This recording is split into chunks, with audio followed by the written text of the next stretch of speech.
So the kind folks over at IFC Films and Shudder sent me over an early screener for their brand new horror film, Good Boy, which I was pretty excited to check out. For anybody who was unfamiliar with what this film is all about, it's about a owner and their dog who moved to a farmhouse out in the middle of nowhere. The owner is sick, and over the course of the film, there's some paranormal things that start to happen. But what makes this film unique is that it's all seen through the eyes of the dog. He is the main character, and the dog, Indy, is so cute in this film, making the film more adorable than scary, but ultimately really enjoyable. And while the film can feel gimmicky at times, like it is just trying to really lean into this dog being the protagonist of this horror story, I think for the most part, it has fun with it. And the dog is really well trained. The dog is actually the real life dog of the director, Ben Leonberg, who this is his first film. And I think for a first film, taking on a premise that could have been just flat out gimmicky, I think he handled it really well, with the cinematography doing a really great job of putting you in the eye level of the dog throughout the course of the film.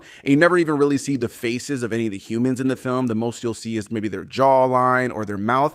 And I thought that made for a really interesting, unique horror film. And on top of that, I would have loved to have seen the behind the scenes of this film and how they were doing certain things to get the dog's attention, pull him a certain way, or to pull its eye line when spectral presence would pass by him. There was so much about this film that impressed me when it came down to the dog. And I think one of the most impressive things is that while there is some CGI used in a couple of moments around the spectral presences you see in the film and a fox that you see off in the distance at one point, this isn't the kind of film that uses any CGI on our main dog star, who I think should win an Oscar for this film, I won't lie. And very impressive performance from this dog, very believable, and you really feel like this dog is seeing some scary things. And while I wouldn't say that the film is scary, and I think that the scary story here is pretty generic paranormal home stuff, I think that the overall film definitely executes on its unique premise. It was entertaining to watch, and it doesn't overstay its welcome. It's 73 minutes. It definitely knows what it is, and it keeps it within a tight runtime to not ever really make it feel gimmicky.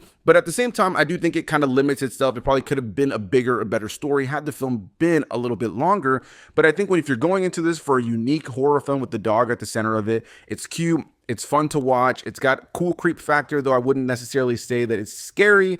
And all in all, it was an enjoyable time to watch. It was definitely a different kind of movie, and I just appreciated that they went for it, even if I didn't think the story was great. And I'm going to give you a quick spoiler warning for those of you who are interested in knowing whether or not the dog dies in the film. So quick spoiler warning.